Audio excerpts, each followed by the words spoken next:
మహాపరిశుద్ధుడా, కృపా సత్య సంపూర్ణుడైన దేవదేవ, మరొకసారి తండ్రి మేమందరం నాయన చిన్న సహవాసంగా తండ్రి మీ పాదాల దగ్గరికి వచ్చి నాయన ఈ శిలువ ధ్యానాల్లో ప్రభా మరొకసారి మీ వాక్యాన్ని ధ్యానించుకొని తండ్రి వాక్యం ద్వారా హెచ్చరించబడి మీ బిడ్డలుగా జీవించడానికి మీ కృపా సహాయాలు మాకు ప్రతిదినం అనుగ్రహిస్తున్నందుకే మీకు వందనాలు. ఈ దినం కూడా ప్రభా తండ్రి ఈ వాక్యం ద్వారానైనా మీరు ప్రతి ఒక్కరితో మా అందరితో మాట్లాడమని, మీరే మహిమ ఘనత పొందుకోమని ప్రార్థించి యేసు ప్రభు వారి నామమున ప్రార్థించి వేడుకుంటున్నాను తండ్రి, ఆమెన్. సద్గుణ గారు కొంచెం గట్టిగా మాట్లాడతారా? నాకు ఫీబుల్ గా వినబడుతుంది. ఐఎమ్ సారీ అండి. అయ్యో, సారీ చెప్పకండి. If you are having any problem మనం సరి అక్కడ మీరు కూర్చున్న ప్లేస్ లో సిగ్నల్ ప్రాబ్లం ఉంది అక్క. ఒక్కసారి ప్లేస్ చేంజ్ చేసి చూడండి. నేను ప్లేస్ చేంజ్ చేశాను అండి, ఇందాక చేంజ్ చేశాను. నా మాట క్లియర్ గా ఉందా మీకు? నీ మాట క్లియర్ గా ఉంది. సద్గుణ గారు ప్రార్థన చేసినప్పుడు కొంచెం ఫీబుల్ గా ఉండింది. ఒకవేళ తలంచుకొని చేశానేమోనండి. ఇప్పుడు బాగుందండి. మీరు ఈ టోన్ లోనే మాట్లాడండి. బాగుందండి, థ్యాంక్ యూ. వెల్కమ్. సరే, మరొకసారి అండి ఈ దినం శిలువ యొక్క ప్రశస్తత, విలువ మరొకసారి ధ్యానించుకుందాం. ఈ శిలువ ధ్యానాలన్నిట్లో కూడా మనకి శిలువే కేంద్రం. సో ఎంత పాపినైనా క్షమించి రక్షించగల ఆశ్చర్యకరమైనటువంటి దేవుని ప్రేమను మనం శిలువలో చూస్తున్నాం ప్రతిదినం. మరి యేసుక్రీస్తు ప్రభు వారి శిలువ ఔన్నత్యాన్ని ధ్యానించడానికి దేవుడు మళ్ళీ మనకి మరొక అవకాశం దేవదేవుడు మనకు అనుగ్రహించినందుకై ఆయనకి స్తుతులు, వందనాలు అందరం చెల్లించుకుందాం. మరి శిలువ దేవునికి మానవుల ఎడల కలిగినటువంటి అపారమైనటువంటి ప్రేమకు నిదర్శనం. ఇది మనందరికీ తెలిసినవి. ఇక్కడ ఉన్న వాళ్ళందరూ కూడా మరి బైబిల్లో చాలా అనుభవం ఉన్నటువంటి వారు, వాక్యంలో అనుభవం ఉన్నటువంటి వారు. అయినప్పటికీ మళ్ళీ మనం ఈ శిలువ ధ్యానాల్లో మనల్ని మనం శిలువ ధ్యానాలు అంటారు కదా, ఆధ్యాత్మిక వసంతకాలం అంటారు. కాబట్టి మళ్ళీ మనలో ఉన్నటువంటి లోపాలు, పాపాలు, బలహీనతలు వాటన్నిటిని కూడా మరి గుర్తించుకొని సవరించుకొని దేవునిలో ఇంకా బలపడడానికి ప్రభు మనకి అనుగ్రహించేటటువంటి ఈ సమయాలు. కాబట్టి మళ్ళీ మనం ఒకసారి ప్రభు యొక్క దేవదేవుని యొక్క ప్రేమ జ్ఞాపకం చేసుకుందాం. మరి శిలువ దేవుని సంకల్పం. జగత్పునాది వేయబడక మునిపే ప్రేమ చేత క్రీస్తు యేసులో దేవుడు మనల్ని ఏర్పరచుకున్నారనేటటువంటి వాక్యాన్ని మనం ఎఫెసీ పత్రిక 1:6 చూస్తాం.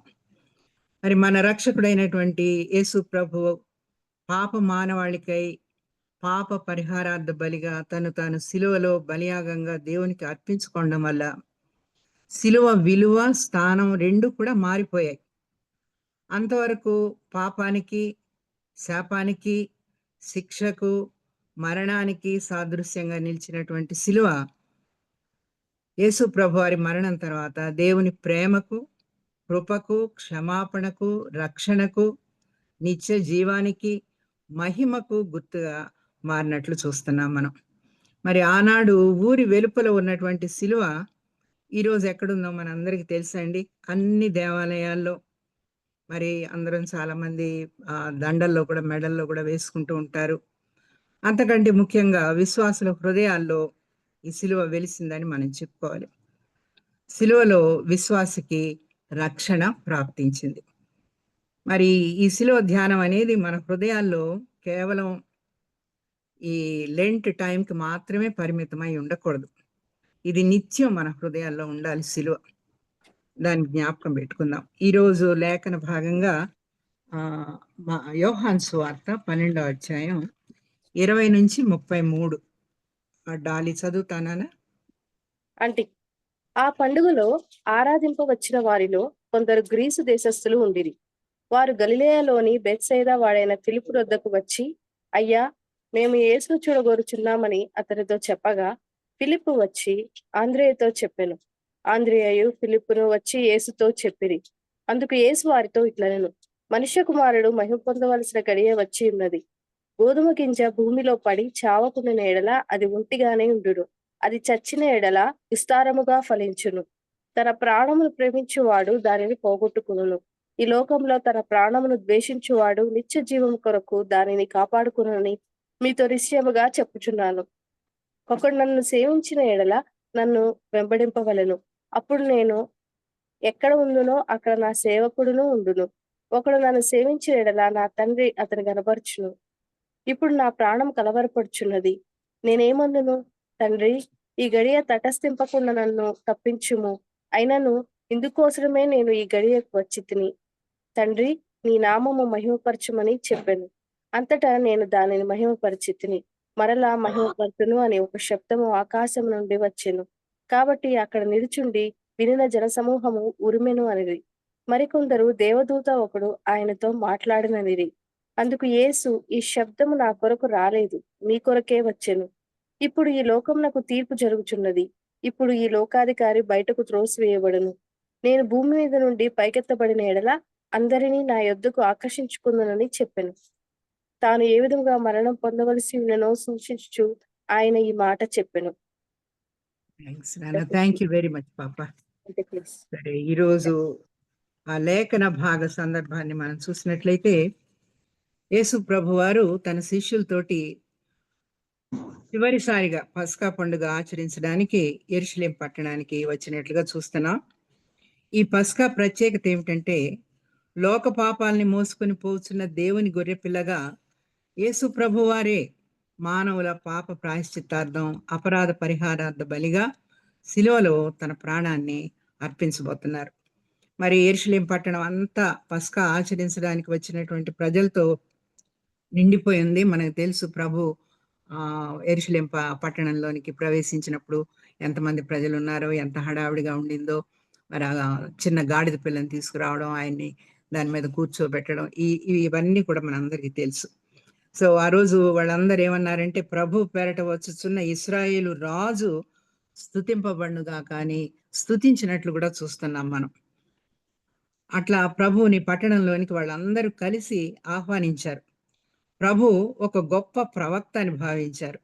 రోమాదాసి నుండి ఇశ్రాయేలు ప్రజల్ని విడిపించి యూదా సామ్రాజ్యాన్ని తిరిగి స్థాపిస్తారని చెప్పి వారు ఆశపడినట్లుగా చూస్తున్నాం. వాళ్ళకి అర్థం కాలేదు ప్రభు ఎందుకు వచ్చారు. ఆ సమయంలో పస్కాను ఆచరించడానికి అక్కడికి కొంతమంది గ్రీసు దేశస్తులు కూడా వచ్చినట్లు వాక్యంలో చూస్తున్నాం. మరి వారు యేసు ప్రభువుని గురించి విని ఆయన్ని చూడగోరినప్పుడు ఫిలిప్, ఆంద్రేయ వారిని వచ్చి వాళ్ళు అడిగారు యేసు ప్రభు దగ్గరికి తీసుకొని వెళ్ళమని. సో వారి విన్నపాన్ని ప్రభువుకి తెలియజేశారు. వాళ్ళిద్దరు వచ్చి, ఫిలిప్, ఆంద్రేయ. ఆ సందర్భంలో ప్రభు పలికినటువంటి మాటలు ఈనాటి మన ధ్యానాంశం. వాటిలో ఉన్నటువంటి మర్మాల్ని, సత్యాల్ని మనం ధ్యానిద్దాం. ఇక్కడ ఉన్నటువంటి వారందరూ కూడా వాక్యంలో అనుభవం ఉన్నటువంటి వారే. వాళ్ళందరికీ ఈ విషయాలన్నీ కూడా తెలుసుంటాయి. కాకపోతే మళ్ళీ ఒకసారి మనందరం కలిసి వాటిని జ్ఞాపకం చేసుకుందాం. సో ముందుగా యోహాను సువార్త 12వ అధ్యాయం 23, 26 వచనాల్లో చూసినట్లయితే, ఈ చదవబడినటువంటి వాక్య భాగంలో యేసు ప్రభువారు తాను శిలువ మరణంలో సర్వ మానవాళి పాప పరిహారంకై ప్రాణం త్యాగం చేయవలసినటువంటి అవసరత, దాని ద్వారా మరణాన్ని జయించి పునరుద్ధానుడుగా తాను పొందబోయే మహిమ, తన యందు విశ్వాసం ఉంచబోయేటటువంటి ప్రతి ఒక్కరు కూడా పొందబోయేటటువంటి పాప క్షమాపణ, నిత్య జీవము, మహిమ, ఘనతల్ని ప్రభు వారికి తెలియజేసినట్లుగా ఈ చిన్ని మెసేజ్లో మనం చూస్తున్నాం. సరే, ఇక్కడ ఉన్నటువంటి ఈ లేఖన భాగంలో 3 ముఖ్యమైనటువంటి పరలోక సత్యాలు ఇమిడి ఉన్నాయండి. మొదటగా ప్రభు శిలువ మరణం మహిమ అంటున్నారు. ప్రభు శిలువ మరణాన్ని ప్రభు మొదటగా ఏం చెప్తున్నారంటే, నేను మహిమ పొందవలసి ఉన్నది అంటున్నారు. ఆ 33వ వచనంలో చూసినప్పుడేమో ఆయన శిలువ మరణాన్ని గురించి అక్కడ తెలియజేస్తున్నారు వాళ్ళకి. ప్రభు శిలువ మరణము మహిమ. రెండవది 24వ వచనంలో గోధుమ గింజ చచ్చుట విస్తారముగా ఫలించుట. 25వ వచనంలో తన ప్రాణమును ప్రేమించువాడు దానిని పోగొట్టుకొనును, తన ప్రాణమును ద్వేషించువాడు నిత్య జీవమును పొందును. ఈ వచనాలు కొంత మార్పుతోటి మనం మత్తయి సువార్తలో చూస్తాము, మార్కు సువార్తలో కూడా చూస్తాం. ఇక్కడ ప్రభు ఇక్కడ తెలియజేసినటువంటి 3 విషయాలు కూడా మనం జ్ఞాపం చేసుకుంటే ఒకదానికొకటి విరుద్ధంగా కనిపిస్తున్నాయి. శిలువ మరణం మహిమ అంటున్నారు. గోధుమ గింజ చనిపోవడం వల్ల విస్తారంగా ఫలిస్తుంది అంటున్నారు. తన ప్రాణాన్ని ప్రేమించేవాడు దాన్ని పోగొట్టుకుంటాడు. తన ప్రాణాన్ని ద్వేషించేవాళ్ళు నిత్య జీవం పొందుకుంటారు. వీటిని పారాడాక్సికల్ అంటారు. అంటే పరస్పర విరుద్ధంగా ఉన్నటువంటి స్టేట్మెంట్స్ అన్నమాట. ఒకదానికొకటి విరుద్ధంగా కనిపిస్తున్నటువంటి స్టేట్మెంట్స్. అయితే వీటిని వాక్యపు వెలుగులో మనం ధ్యానించినప్పుడు విలువైనటువంటి ఆత్మీయ సత్యాల్ని మనం గ్రహించగలుగుతాం. మొదటగా ప్రభు శిలువ మరణం ద్వారా ఏ విధంగా మహిమపరచబడ్డారో ధ్యానించుదామండి. అందరికి వినపడుతుందండి నా స్వరం? వినపడుతుందండి. ఆంటీ వినబడుతుంది. వినబడుతుంది సద్గుణ గారు. Thank you. అట్లాగే. సో మొదటగా శిలువ మరణం మహిమ అంటున్నారు ప్రభు. మరి శిలువ మనం ఇందాకే చెప్పుకున్నాం, పాపానికి, శాపానికి, దోషానికి, శిక్షకు గుర్తుగా ఉంది. ఘోరమైనటువంటి నేరాలు చేసిన వారికి శిలువ శిక్ష విధింపబడుతుంది. మరి పాపరహితుడు, పరిశుద్ధుడైనటువంటి యేసు ప్రభు వారు, దేవుని అద్వితీయ కుమారుడైన పరిశుద్ధుడు, ఈయనకి శిలువ మరణం ఏంటి? ఎలా దీన్ని మనం అర్థం చేసుకోగలుగుతాం? అయితే మనం మరి మొదటి ఆది కాండంలో ఉన్నటువంటి వాక్యాలు ధ్యానించినప్పుడు యెహోవా దేవుడు మరి ఎంత ప్రేమతో, ఆయన ప్రేమ అంతా మొదటి అధ్యాయంలోనే చూస్తాం. ఆది కాండం మొదటి అధ్యాయంలోనే చూస్తాం. ఆ ప్రేమమయుడైనటువంటి ప్రభు సమస్తాన్ని సృష్టించి ఆదాముని, హవ్వని మరి ఆ గార్డెన్లో పెట్టి ఆ ఇన్ఛార్జిగా అన్నిటినీ మరి పోషించి కాపాడమని చెప్పి వారికి అప్పగించినట్లుగా సృష్టి అంతటిని చూస్తున్నాం మనం. మరి 3వ అధ్యాయంలోకి వచ్చేటప్పటికి అక్కడే వాళ్ళు పాపం చేసి పడిపోయినట్లుగా చూస్తున్నాం. ఈ పాపం చేసి పడిపోయినటువంటి తన బిడ్డల్ని తిరిగి తన బిడ్డలుగా నిలబెట్టుకోవడానికి, వారిని పరిశుద్ధులుగా తీర్చడానికి ప్రభు మరి తన కుమారుణ్ణి మరి పరిశుద్ధుడైనటువంటి పాపరహితుడైనటువంటి యేసు ప్రభు వారిని శిలువ మరణానికి, మానవుల యొక్క పాప పరిహారార్థం ఈ లోకానికి పంపించినట్లుగా చూస్తున్నాం. కాబట్టి ఇది పరలోక ప్రణాళిక అండి. దీని గురించి యోహాను సువార్తలో 17వ అధ్యాయం 1, 4, 5 వచనాల్లో మరి యేసు ప్రభు వారు చేసినటువంటి ప్రధాన యాజకుని ప్రార్థనలో మళ్ళీ మనం ఒకసారి చూస్తాం. అది డాలి చదువుతానన్నా. అంటే 17:1 అంటే యోహాను 17 1వ వచనం, 4వ వచనం, 5వ వచనం. యేసు ఈ మాటలు చెప్పి ఆకాశము వైపు కన్నులెత్తి ఇట్లా నేను, తండ్రి నా గడియ వచ్చి ఉన్నది. 4వ వచనం, చేయుటకు నీవు నాకు ఇచ్చిన పని నేను సంపూర్ణముగా నెరవేర్చి భూమి మీద నేను మహిమపరిచితిని. 5 కూడా. తండ్రి, లోకము పుట్టక మునుపు నీ యొద్ద నాకు ఏ మహిమ ఉండెనో ఆ మహిమతో నన్ను ఇప్పుడు నీ యొద్ద మహిమపరచుము.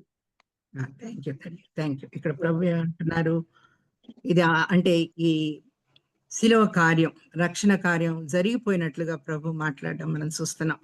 నీవు నాకు ఇచ్చిన పని నెరవేర్చానని చెప్తున్నారు, నిన్ను మహింపరిచానని చెప్తున్నారు, అలాగే నన్ను మహింపరచమని చెప్తున్నారు. కాబట్టి ఈ రక్షణ ప్రణాళిక అనేది ప్రభు పాపులైనటువంటి మన కోసం చేసినటువంటి ఈ రక్షణ ప్రణాళిక, ఇది పరలోక ప్రణాళిక, దేవుని సంకల్పం అని. దేవుడు ప్రేమ ఉన్నటువంటి దేవుడు మానవుల్ని రక్షించడానికి ఆయన చేసినటువంటి ప్రణాళికలో భాగంగా ప్రభు ఈ లోకానికి మనిషి కుమారునిగా వచ్చి మన కోసం మరి ఆ శిలువలో ప్రాణం పెట్టినట్లుగా చూస్తున్నాం. సరే, ఇక్కడ ఆది కాండంలో మనం చూసినట్లయితే అసలు ఈ పాపం ఎలా సంక్రమించిందని చూస్తే ఆదాము ద్వారా జన్మ పాపం వచ్చిందండి. సో ఆదాము సంతానంగా మనం అందరం పాపులమే. దీన్ని మనం ఎక్కడ చూస్తామంటే రోమీలకు వ్రాసినటువంటి పత్రిక 5వ అధ్యాయం 12 వచనంలో చూస్తాం. సో ఒక మనుషుని ద్వారా మరణం ఎలాగ ప్రాప్తించును అని చెప్పి మొదలు పెడతారు పౌలు గారు. కాబట్టి ఇక్కడ మనం జన్మతః పాపులం, అలాగే కార్యాల ప్రకారం కూడా మనం చేసే ప్రతి పని కూడా. సో పాప స్వభావం, మానవుని స్వభావమే పాప స్వభావం. జన్మ పాపము, కర్మ పాపం రెండు ఉన్నటువంటి మానవులు మనం. సో ఇటువంటి పాప మానవుల్ని తనతో సమాధానపరచుకోవడానికి దేవుడే సశరీరుడుగా, నేను ఇక్కడ ఒక మాట ఉపయోగిస్తున్నాను, దేవుడే అని. యేసు ప్రభు వారు దేవుడే సశరీరుడుగా, మనుష్య కుమారునిగా, యేసుక్రీస్తుగా, లోక రక్షకునిగా రక్షణ యాగాన్ని, దేవుని చిత్తాన్ని నెరవేర్చడానికి ఈ లోకానికి వచ్చినట్లుగా మనం చూస్తున్నామండి. ఈ వాక్యాన్ని మనం రోమీలకు రాసినటువంటి పత్రిక 4:25 చూడు నాయన, 4:25, 5:1 కూడా. 4:25. ఆయన అపరాధముల నిమిత్తము అప్పగింపబడి మనము నీతిమంతులముగా తీర్చబడుటకై లేపబడిను. 5:1.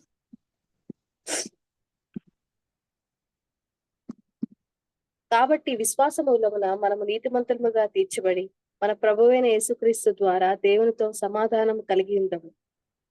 కాబట్టి ఎప్పుడైతే మానవులం పాపంలో పడ్డామో మనం అందరం దేవునికి శత్రువులుగా అయిపోయాం. సో మనల్ని తిరిగి దేవునితో సమాధానపరచుకోవడానికి దేవుని కుమారుడు యేసు ప్రభువారు ఆయన శిలువలో చేసినటువంటి ఆ శిలువ యాగం ద్వారా మనం అందరం కూడా ఆ వచనాల తర్వాత 5వ అధ్యాయంలో వచనాలు చదువుతున్నట్లయితే చాలా చక్కటి మాటలు ఉంటాయి. మనం బలహీనమై ఉండగా, మనం శత్రువులమై ఉండగా, మనం పాపులమై ఉండగా యేసు ప్రభు వారు మన కోసం చనిపోయి మనల్ని దేవునితో సమాధానపరిచినట్లుగా చూస్తున్నాం అన్నమాట. అంత మాత్రమే కాకుండా కొలసి 2 కొరింథీ 5:19 చూడనా, చదవగలనా? అదేమనగా దేవుడు వారి అపరాధములను వారి మీద మోపక క్రీస్తునందు లోకమును తనతో సమాధానపరచుకొనుచు ఆ సమాధాన వాక్యమును మాకు అప్పగించింది. థ్యాంక్స్ నాన్న. కాబట్టి దేవునితో ఈ పాప మానవుల్ని సమాధానపరచడం కోసం యేసు ప్రభు వారు ఆ శిలువ మరణంలో మరణించినట్లుగా తన రక్త మాంసాలన్నిటిని కూడా, రక్తాన్ని పూర్తిగా ఆయన చిందించినట్లుగా మనం చూస్తున్నాం. అలాగే ఇంకొక రకంగా నేను ఇందాక చెప్పాను కదా, దేవుడే సశరీరుడుగా అనే మాటకి మనం చక్కని వాక్యాలు ఎక్కడ చూస్తామంటే పౌలు గారు కొలసీకి రాసినటువంటి పత్రికలో 1వ అధ్యాయం 14 నుంచి 22 దాకా ఉంటుంది. అది తర్వాత మీరు చదువుకుందరు. కానీ అక్కడ కూడా ప్రభువు ఆయనే సర్వాధికారి అయినటువంటి దేవుడని, యేసు ప్రభు వారే సర్వాధికారి అయినటువంటి దేవుడని, మానవుల్ని దేవునితో సమాధానపరచడానికి ఈ లోకానికి వచ్చినటువంటి రక్షణకర్త అని చక్కని ఆ వచనాలన్నీ కూడా చాలా బాగుంటాయి. మళ్ళీ మీరు చదువుకోవచ్చు. తర్వాత యేసుక్రీస్తు ప్రభువారు పరిశుద్ధుడైన దేవునికి పాప మానవులకు మధ్యవర్తిగా వచ్చారు. ఈ మాటల్ని మనం 1 తిమోతి 2:5 చూస్తాం. ఒకసారి చదువుతామా? అంటే దేవుడు ఒక్కడే, దేవునికిని నరులకును మధ్యవర్తియు ఒక్కడే, ఆయన క్రీస్తు యేసును నరుడు. థ్యాంక్ యూ తల్లి. సో దేవుని పరిశుద్ధతకు నీతికి భంగం కలగకుండా మన దోష శిక్షను శిలువలో తాను భరించి మనకు పాప క్షమాపణ, రక్షణ అనుగ్రహించారు యేసు ప్రభు వారు. అందుకే 1 కొరింథీ 15:45 ఏమని చెప్తారంటే పౌలు గారు, ఆదామును మొదటి మనుష్యుడు జీవించు ప్రాణి ఆయను, కడపటి ఆదాము క్రీస్తు జీవింపజేయు ఆత్మ ఆయను. సో దేవుడు తనకు యాజక రూపమైన జనంగా ఏర్పరచుకున్నటువంటి దేవుని ప్రజలైనటువంటి యూదులు ప్రభువుని తృణీకరించారు. అది మనం ప్రభు యొక్క పరిచర్య కాలం అంతట్లో చూస్తాం. పరిసయ్యులు కానివ్వండి, శాస్త్రులు కానివ్వండి, అనేక రకాలుగా అనేక సందర్భాల్లో ఆయన్ని ఫాలో అవుతూ, ఆయన్ని విమర్శిస్తూ ఆయన్ని చాలా ఇబ్బంది పెట్టారు. అనేక సార్లు ప్రభు వాళ్ళ నుంచి దూరం అయిపోయి దాక్కున్నటువంటి పరిస్థితులు కూడా ఉన్నాయి. ఎందుకంటే ఆయన సమయం సంపూర్తి అవ్వలేదు కాబట్టి.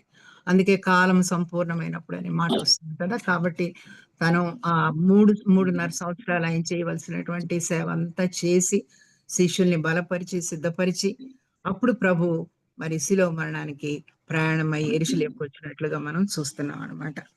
కాబట్టి ఇక్కడ ఈ రక్షణ ప్రణాళికను అనుసరించి మనం దేవుడు తనకు యాజక రూపమైన జనముగా ఏర్పరచుకున్నటువంటి యూదులు ఆయన్ని తృణీకరించారు. అందుకే ప్రభు చిత్త ప్రకారం, అది దేవుని చిత్త ప్రకారం రక్షణ ప్రణాళికను అనుసరించి సంఘ స్థాపన, విస్తరణ జరిగినట్లుగా మనం చూస్తున్నాం. సో ఇక్కడ మనం చూసినట్లయితే మరి శిష్యులు 12 మంది ఉన్నారు. దేవునితోటే వారు సహవాసం చేశారు. దేవునికి చాలా యేసు ప్రభు వారితో సహవాసం చేశారు. ఆయన దగ్గర నుంచి అనేక విషయాలు నేర్చుకున్నారు. పరిశుద్ధాత్మతో నింపబడ్డారు. వారు కూడా సేవకు పంపబడ్డారు. వచ్చి చాలా గొప్ప కార్యాలు మేము చేశామని ప్రభువుకు చెప్పుకున్నటువంటి సందర్భాలు ఎన్నో మనం చూసాము. మరి అయితే ఆ అపోస్తులు కూడా చివరిలో బలహీన పడిపోయారు. ప్రభు శిలువ మరణం వేసినప్పుడు అక్కడ ఎవరు లేరండి, అందరూ వెళ్ళిపోయారు. ఒక్క యోహానే నిలవబడ్డాడు. మరి పేతురు గారు 3 సార్లు ప్రభువుని ఎరుగనని చెప్పడం కూడా మనం చూసాం. అయితే మరి ప్రభు తిరిగి వారిని సంధించి ఆయన పునరుద్ధానుడు అయిన తర్వాత వారిని ఏ విధంగా బలపరిచారో, మరి లేఖనాలన్నిట్లో ఆయన గురించి ఉన్నటువంటి విషయాలన్నీ వాళ్ళకి చక్కగా ఎక్స్ప్లెయిన్ చేసి, తర్వాత మీరు పరిశుద్ధాత్మను పొందుకునే వరకు యెరూషలేములో నుంచి వెళ్ళొద్దని చెప్పిన తర్వాత శిష్యులు పరిశుద్ధాత్మను పొందుకున్న తర్వాత మన అపోస్తుల కార్యాలు ఆ మొదటి 4 అధ్యాయాల్లో ఆశ్చర్య కార్యాలు చూస్తాం. ఆ 12 మందితో మొదలైనటువంటి సంఘం చిన్న గ్రూప్ 120 అయింది. 120 నుంచి 3000 అయింది. 3000 నుంచి 5000 అయింది. తర్వాత పెద్ద సంఘంగా ఏర్పడినట్లుగా మనం చూస్తున్నాం. సో ఈ సంఘ ఏర్పాటు ద్వారా లోక రక్షకునిగా ప్రభు మహిమ పొందారు. మరి ఇదే మాట మనం రోమీలకు రాసినటువంటి పత్రిక 15:12 డాలి చదువుతానన్నా అంటే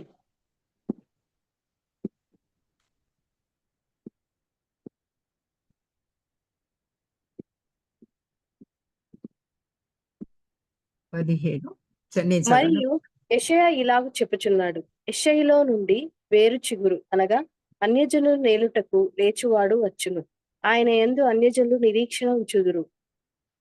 సరే, థ్యాంక్ యూ. సో యెషయిలో నుండి వేరు చిగురు, ఈ వేరు చిగురు యేసు ప్రభు వారే.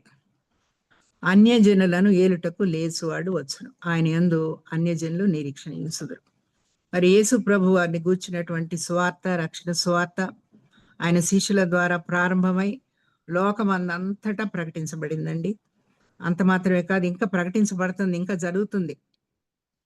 మనం మత్తయి సువార్త 24-14 వచనంలో చెప్పాం కదా, చెప్పుకున్నాం, ఒకసారి జ్ఞాపకం చేసుకున్నాం.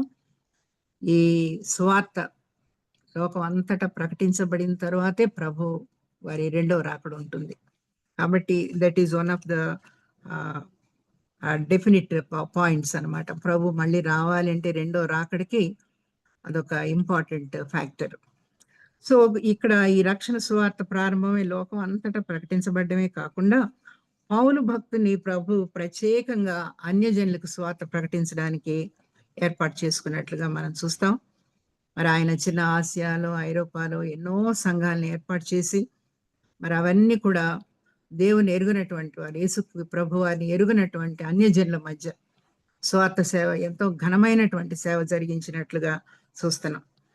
ఈ రకంగా తన చిత్తాన్ని నెరవేర్చినటువంటి తన ప్రియ కుమారుని దేవుడు మహిమ పరిచి అన్ని నామముల కంటే పై నామమును ఆయనకు అనుగ్రహించినట్లుగా, ఆయన తన కుడి పార్శ్వమున కూర్చుండబెట్టుకున్నట్లుగా మనం వాక్యంలో చూస్తామండి.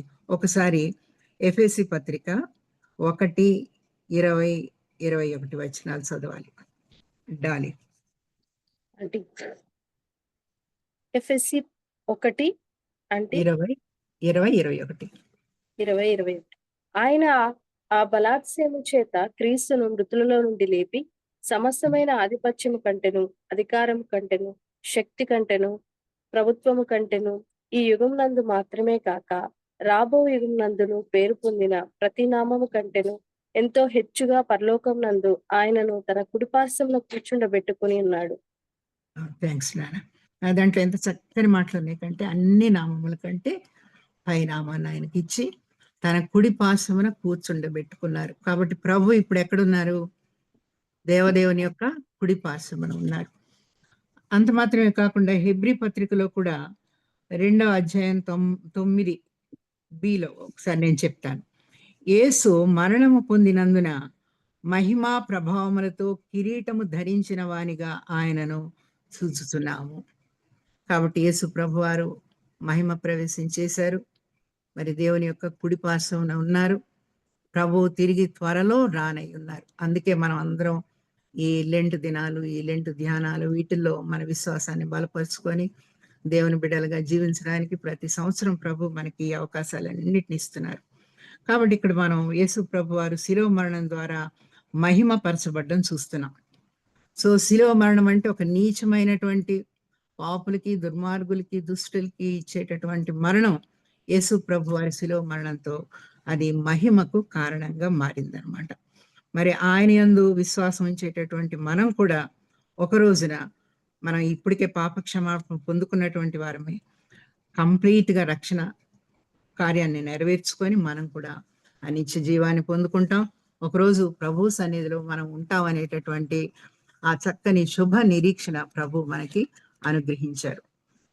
ఇది మొదటి పాయింట్ అండి. కాబట్టి శిలువ మరణంలో ప్రభు ఏ విధంగా మహింపరచబడ్డారు. చిన్నగా 12 మందితో మొదలైనటువంటి ఆ సంఘం మరి సార్వత్రిక సంఘంగా ఎలాగ అభివృద్ధి పొందింది, దేవుని నామం ఎలా మహింపరచబడుతుంది, యేసు ప్రభు వారు ఎలా మహింపరచబడ్డారు, ఆయన ఇప్పుడు ఎక్కడ ఉన్నారు, అక్కడ ఊరికినే లేరండి ప్రభు. మరి రోమీలకు రాసినటువంటి పత్రిక 8వ అధ్యాయంలో చూసినట్లయితే మన కోసం విజ్ఞాపన ప్రార్థనలు చేస్తున్నారని ఉంటుంది. ఎంత ధన్యులం, ఎంత భాగ్యవంతులం మనం. మన కోసం ప్రార్థించేటటువంటి ఆయన ప్రభువుగా ఆయన దేవుని యొక్క సన్నిధిలో ఉన్నారు. మన కోసం వేడుకోవడానికి, మన పాప క్షమాపణ కోసం వేడుకోవడానికి, మనం బలపడడానికి, చివరికి ఆయన సన్నిధికి చేరుకోవడానికి ప్రభు నిత్యం అక్కడ ప్రార్థిస్తున్నందుకే దేవునికి వందనాలు. రెండవదిగా గోధుమ గింజ చచ్చుట, విస్తారముగా ఫలించుట. మరి గోధుమ గింజ భూమిలో పడి చావకుండిన ఎడల, ఇది 24వ వచనం అండి.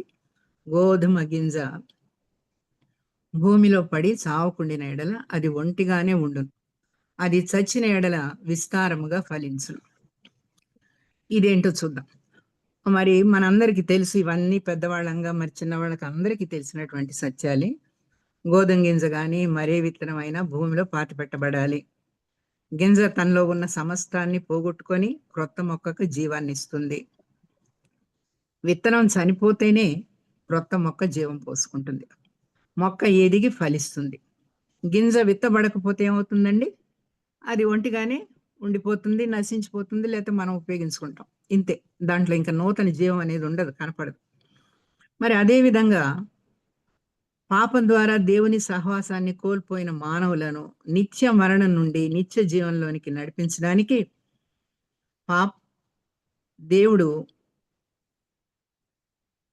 దేవుని సహవాసాన్ని కోల్పోయిన మానవుల్ని తనతో సమాధానపరచుకోవడానికి దేవదేవుడే తన దైవత్వాన్ని, మహిమా ప్రభావాల్ని, పరలోక సింహాసనాన్ని కూడా విడిచి సశరీరుడుగా పాప మానవ శరీరంతో మనుష్య కుమారునిగా జన్మించినట్లుగా చూస్తున్నాం.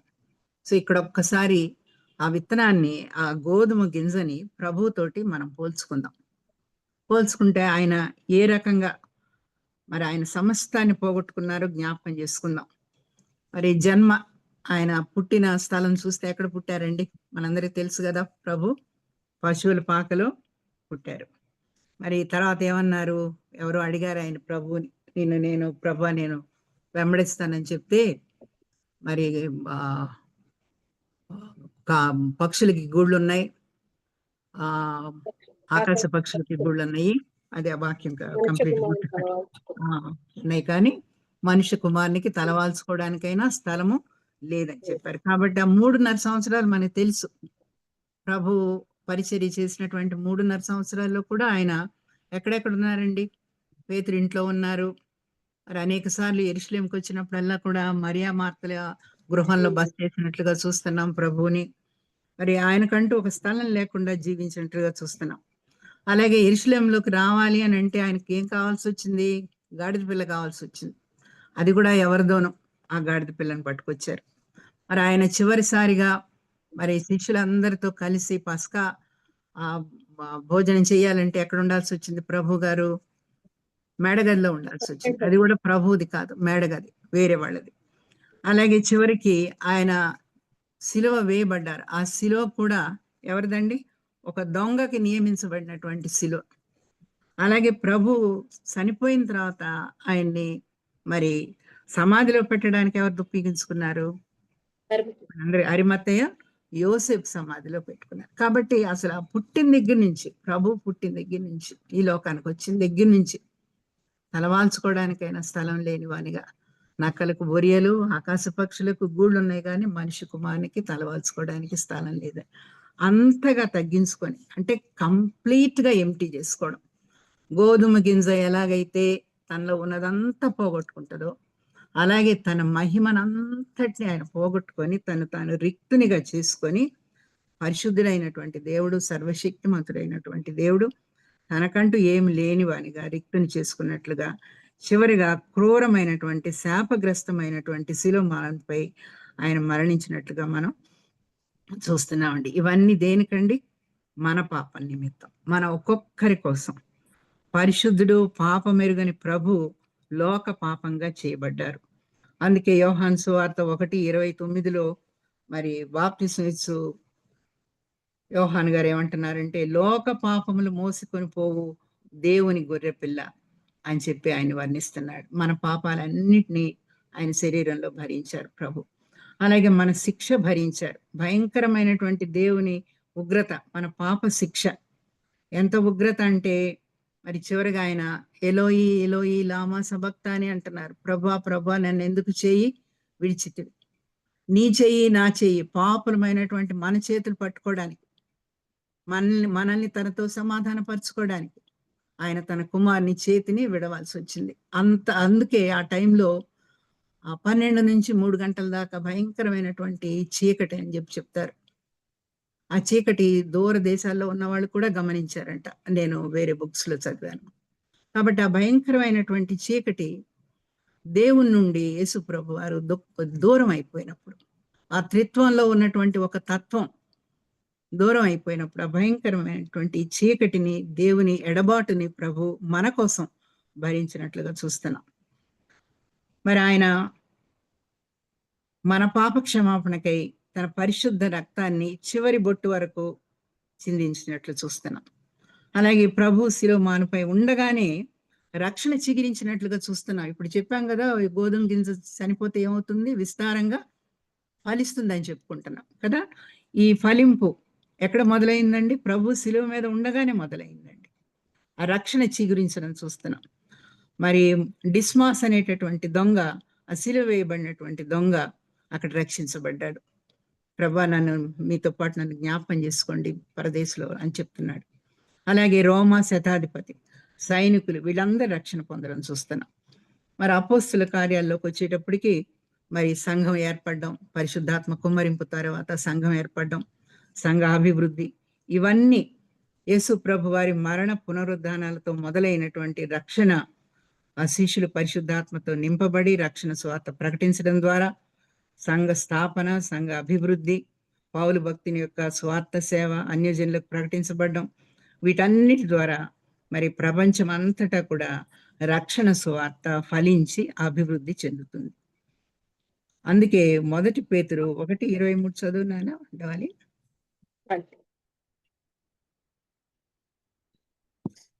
అండి. వినపడుతుందండి? అంటే వినపడుతుందండి. బయటికి రారా అంటే 1:23. 1 పేతురు 1:23. ఏలయనగా సర్వశరీరులు గడ్డిని పోలిన వారు, వారి అందమంతయు గడ్డి పువ్వు వలె ఉన్నది, అంతమంతయు గడ్డి పువ్వు వలె ఉన్నది. కాదు నాన్న, ఉండవు, నేను చెప్తాను. యేసు ప్రభు వారు శాశ్వత జీవము గల అక్షయ బీజము. యేసు ప్రభు వారు శాశ్వత జీవము గల అక్షయ బీజం. యోహాను సువార్త 4:42 ఆయన లోక రక్షకునిగా ప్రభు మహిమపరచబడ్డం మనం చూస్తున్నాం. అది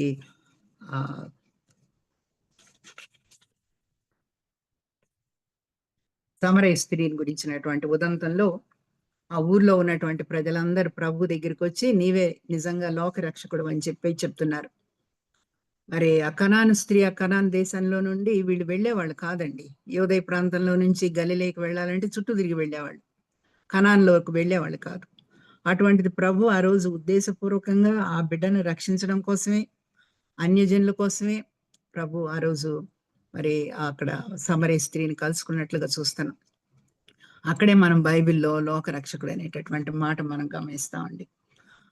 అదే విధంగా మరి ప్రభు ఒకసారి ఆ దెయ్యాలు పట్టినటువంటి వ్యక్తిని కూడా కలుసుకోవడానికి ఆహ్, వేరే పడవ ప్రయాణం చేసి ప్రభు వేరే ప్రదేశానికి వెళ్ళినట్లుగా చూస్తున్నాం మనం. అక్కడ కూడా ఆ వ్యక్తి ద్వారా అన్యజనులకు సువార్త ప్రకటించబడింది. యేసు ప్రభు నా రక్షకుడని విశ్వసించు ప్రతి ఒక్కరం కూడా రక్షించబడతాం. ఈ సత్యం మనందరికీ తెలిసిందే. మరి ఈ సత్యాన్ని ప్రభు యోహాను సువార్త 3వ అధ్యాయంలోనే చెప్పారండి. నికోదేముతో తెలియజేశారు. నికోదేము పరిసయ్యుడు వచ్చి ప్రభువుని అడిగారు కదా, ఎలా జన్మిస్తారు, నూతన జన్మ అంటే ఏమిటని అడిగాడు ప్రభువుని.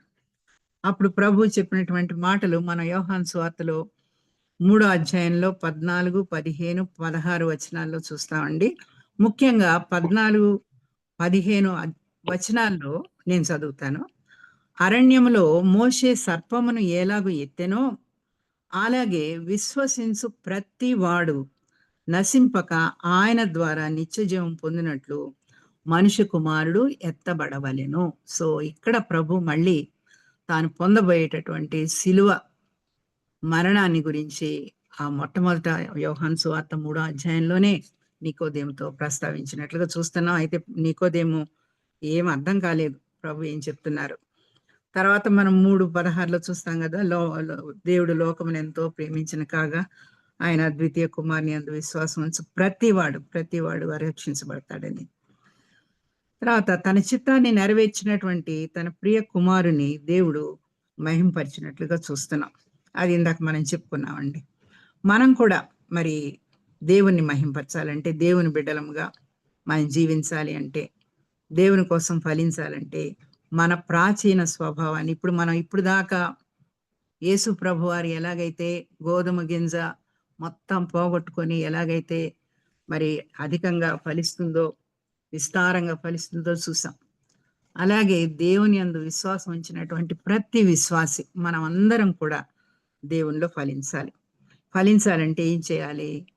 మన పాప స్వభావాన్ని క్రీస్తు ప్రభుతో శిలువలో మన పాప స్వభావం మరణించాలి. మరి శిలువలో ప్రభు చేసినటువంటి రక్షణ యాగాన్ని విశ్వసిస్తున్నాం అని చెప్పుకుంటున్నాం. మనం అందరం ఇప్పుడు మరొకసారి ఈ లెంట్ ధ్యానాల్లో ఉన్నాం, శిలువ ధ్యానాల్లో ఉన్నాం.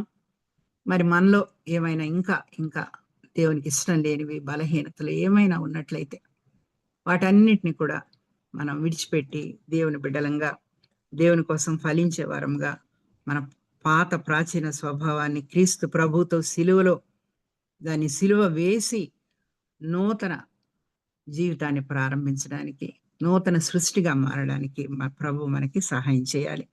గలతీ పత్రిక 3:20లో పౌలు గారు చక్కని మాట చెప్తున్నారు. నేను క్రీస్తుతో కూడా సిలువ వేయబడి ఉన్నాను, ఇకను జీవించువాడను నేను కాను, క్రీస్తే నా యందు జీవించుచున్నాడు.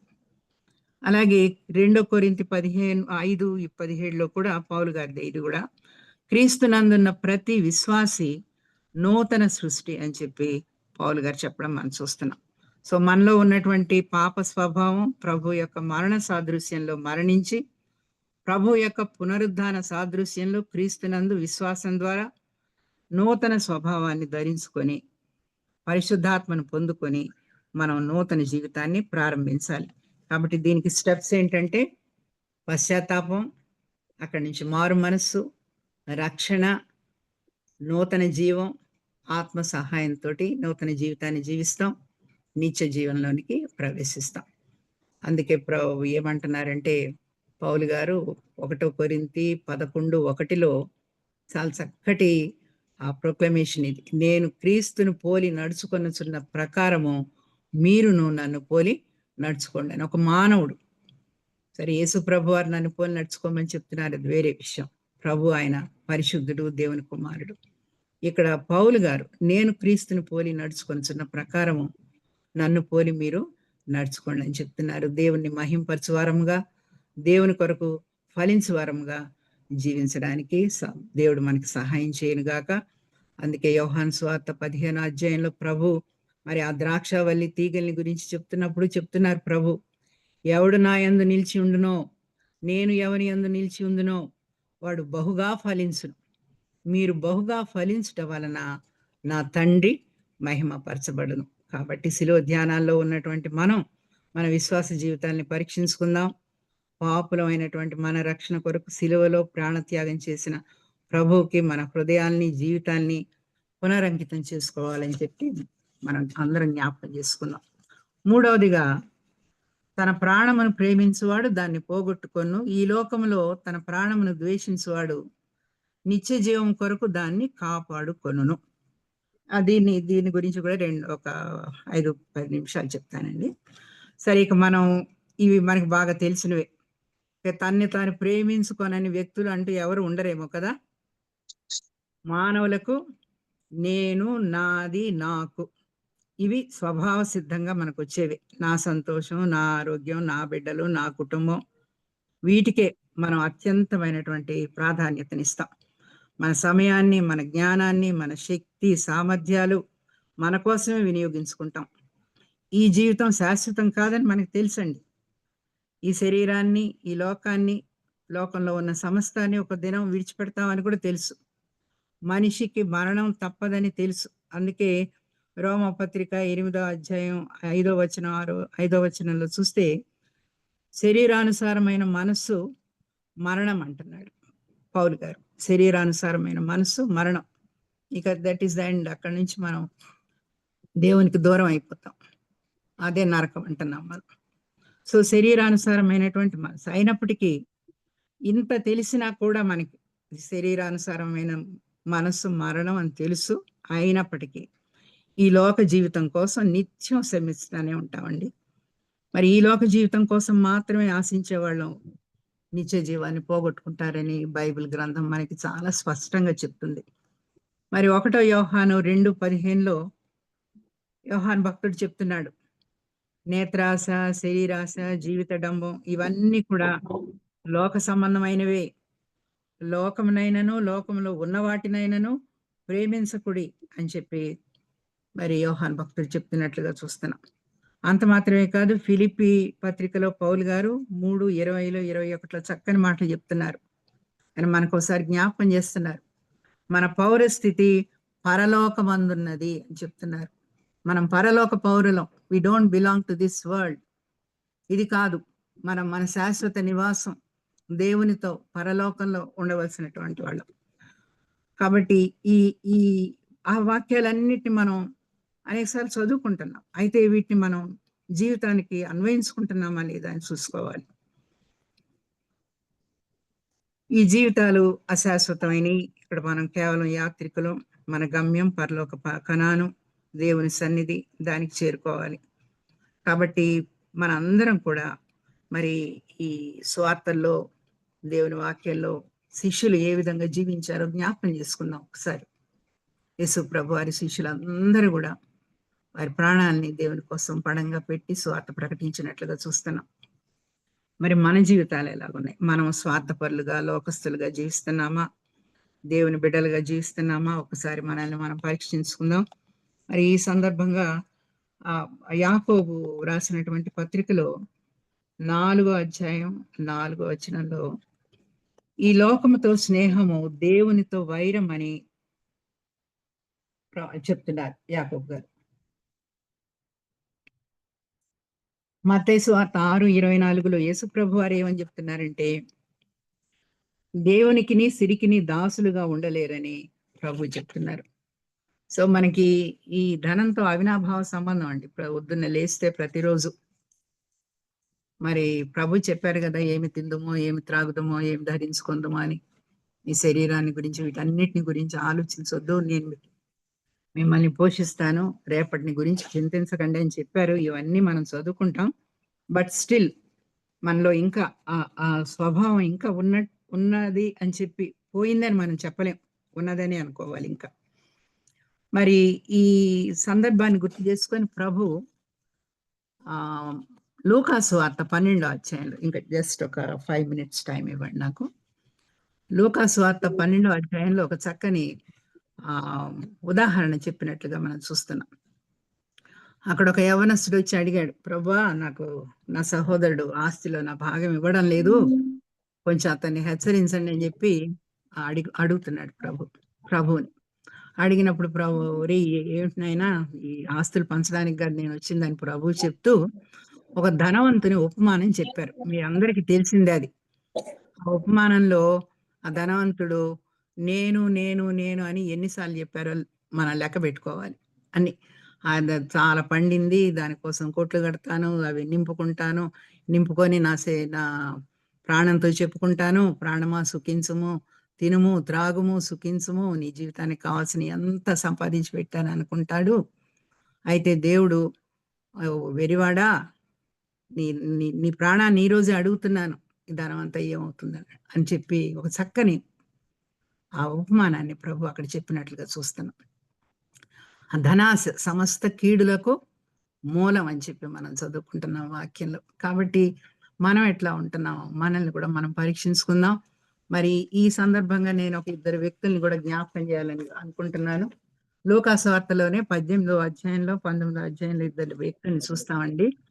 18వ అధ్యాయంలో ఆ ధనవంతుడైనటువంటి యవ్వన అధికారి వచ్చాడు ప్రభువుని సంధించడానికి. వచ్చి అడుగుతున్నాడు, చాలా చక్కగా అడిగాడు ప్రభు.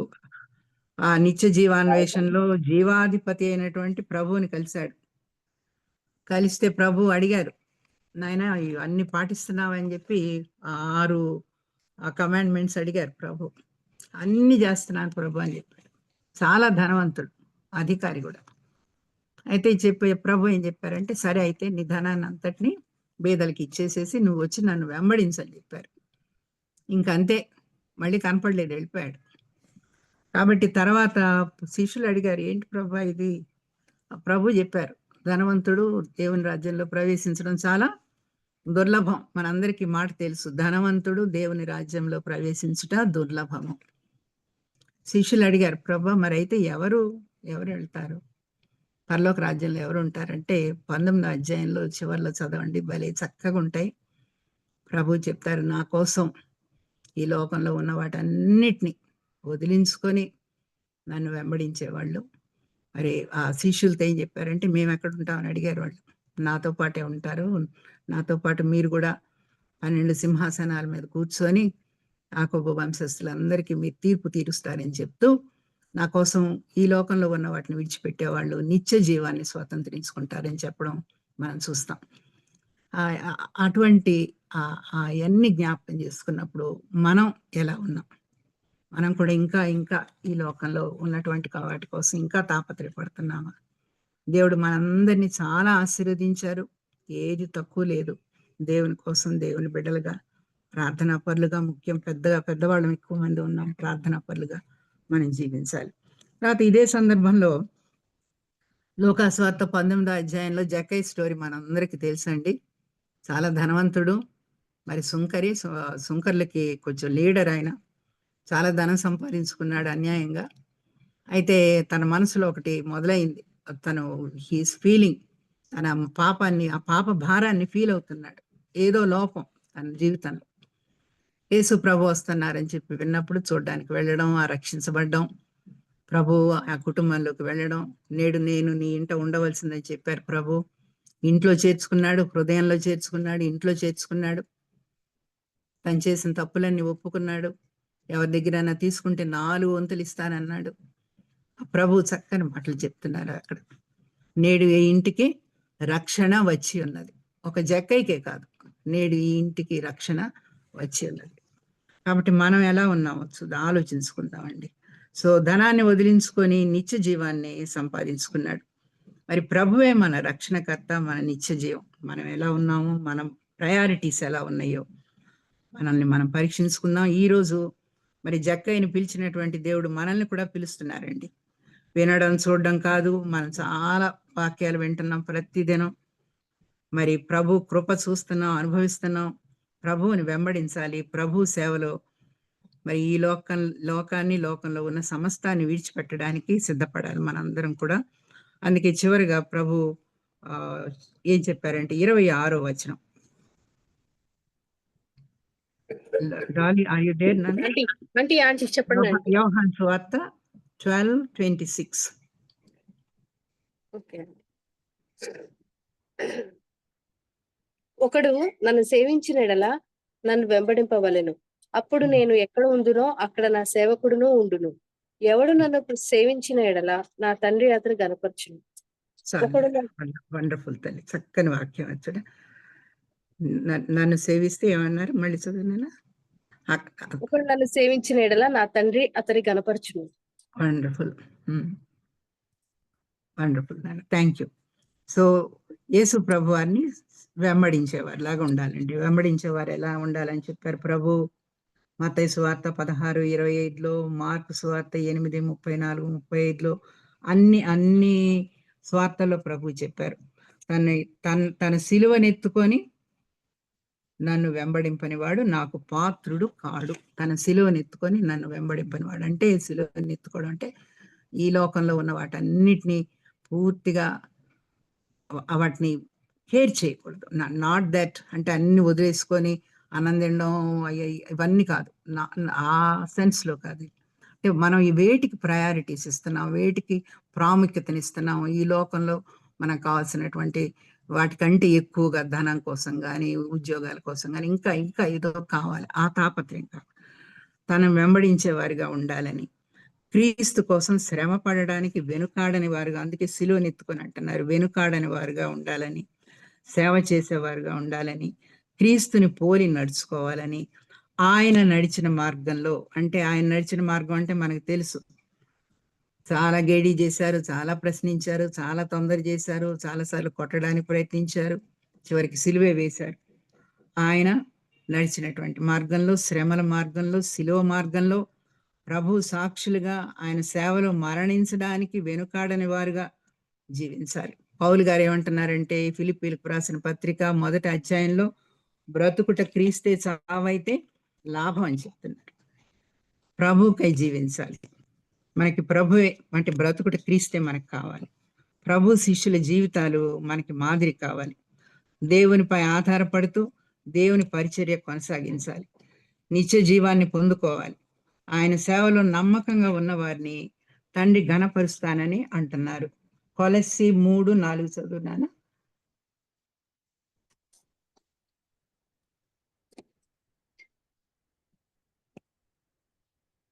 సరే, నేను చెప్పనా? అంటే కొలస్సీ 3:4 మనకు జీవమై ఉన్న క్రీస్తు ప్రత్యక్షమైనప్పుడు మీరును ఆయనతో కూడా మహిమయందు ప్రత్యక్షపరచబడుతుంది. Wow, praise the lord, hallelujah. మనకు జీవమై ఉన్న క్రీస్తు ప్రత్యక్షమైనప్పుడు మీరును ఆయనతో కూడా మహిమయందు ప్రత్యక్షపరచబడ. వాట్ ఏ వండర్ఫుల్ ప్రామిస్ అండి అది మనకి. సో అయితే ఊరికే రాదది, it comes with a price. మనం ప్రైజ్ పే చేయడానికి సిద్ధంగా ఉండాలి. వీటన్నిటిని విడిచిపెట్టుకొని దేవుని బిడ్డలుగా జీవించినప్పుడు ఆయనతో పాటు మనం కూడా మహిమలో ఉంటాం. ప్రభు మరి త్వరగా రానై ఉన్నారండి. మన చుట్టూ జరుగుతున్నటువంటి పరిస్థితులన్నీ చూస్తున్నాం, అందరం వింటున్నాం, చూస్తున్నాం. మరి మయన్మార్లో జరిగిందంటే పక్కనే అది, మనకు కూడా వస్తుందేమో ఎర్త్క్వేక్, నాకు తెలియదు. వస్తే ఒక రకంగా మంచిదేనేమో, కొంచెం అందరం హుషారవుతామేమో. సో ఆయన మనకిచ్చినటువంటి వాగ్దాన ఫలాన్ని పొందుకోవడానికి పరిశుద్ధాత్మ దేవుడు మనందరికీ సహాయం చేయాలని కోరుకుంటూ, నాకు ఈ అవకాశం ఇచ్చినందుకు మీ అందరికీ వందనాలండి.